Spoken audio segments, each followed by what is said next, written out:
What if one of humanity's greatest mistakes wasn't what we learned, but the order in which we learned it?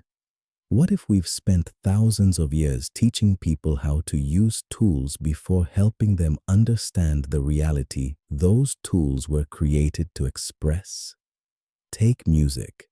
Most people begin with an instrument. They learn finger positions, scales, chord shapes, exercises, songs. Sometimes they spend years becoming skilled. Only later, if they're lucky, do they begin asking what music actually is. But what if that's backwards? What if music isn't a guitar or a piano or a violin? What if those are only translators? Imagine trying to learn language by first mastering a typewriter, or trying to understand mathematics by becoming an expert at using a calculator. You could become incredibly skilled with the tool, while never truly understanding the thing it was built to express. Maybe we've been doing exactly that, because before anyone presses a piano key, before anyone plucks a guitar string, music already exists, not floating somewhere in space, not as something mystical, but as something abstract, a world built entirely from relationships. One sound, another sound, the distance between them, movement, balance, expectation, tension, release. Those relationships exist whether an instrument gives them a voice or not. The piano doesn't create music, it reveals it. The guitar doesn't contain music, it translates it. Maybe that's why the greatest composers seem to think beyond their instruments. They weren't trapped inside ivory keys or violin strings. They were exploring something far more fundamental. They learned the world first, and the instrument became one language for speaking it. Then I started wondering, what if this isn't only true for music? What if it's true for almost everything we've ever tried to learn? Think about chess. Most beginners memorize openings, tricks, move orders, patterns. But chess isn't really pieces. It's space, pressure, time, geometry, potential. The pieces simply allow those invisible relationships to become visible. Language works the same way. We memorize spelling, grammar, vocabulary, yet beneath every language lives something much older. Patterns, roots, meaning, relationships that have been growing and evolving for centuries. Even our own bodies. Most people learn exercises, machines, workouts. But underneath all of that are forces.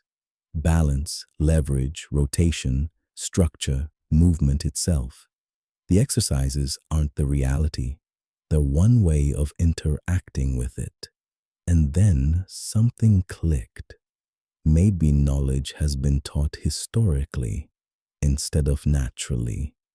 Every generation inherits the teaching methods of the generation before it, not because they're perfect, but because they're familiar. It's like building a city without ever redesigning the roads. You simply pave over yesterday's streets, generation after generation. Eventually, everyone assumes that's the only possible map. But what if it isn't? What if every field of knowledge is actually its own living world? A world with its own building blocks, its own relationships, its own forces, its own patterns. And what if the real goal isn't to memorize that world, but to explore it? Imagine entering music the way an explorer enters a new continent. Nobody hands you definitions. Nobody tells you the answers. Instead, they simply ask, what happens if? What happens if you move this note? What happens if you change this interval? What happens if you remove this chord? What happens if only one relationship changes? Instead of memorizing conclusions, you discover principles. Understanding doesn't arrive because someone told you. It grows because reality showed you. Imagine music as a living landscape. Intervals become atoms, chords become molecules, harmony becomes weather, melodies become rivers carving valleys through time. Every note changes the landscape. Every relationship sends ripples through the entire system, not because someone invented the rules, but because that's simply how that world behaves. Then imagine taking that same way of seeing and applying it everywhere. Chess, language, mathematics, physics, biology, human movement, different worlds, different building blocks, different laws, yet somehow all built upon the same hidden architecture. Relationships. Every world has elements. Every element can connect. Every connection creates consequences. Learn the relationships, and the world begins explaining itself.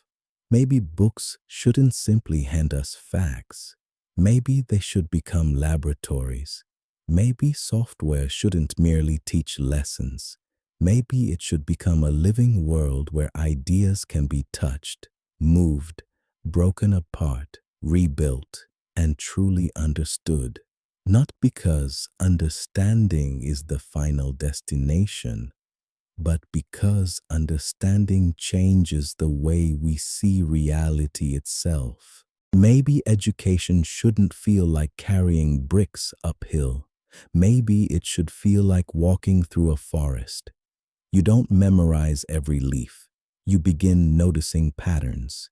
You see how rivers shape valleys, how roots hold trees, and how sunlight changes everything. Little by little, the forest starts explaining itself. And maybe every field of human knowledge can become that forest. Not a warehouse full of facts, but a living ecosystem of relationships waiting to be explored. Maybe learning was never meant to be collecting information. Maybe it was always meant to be discovering worlds, one relationship at a time and one question at a time, always beginning the same way. What if?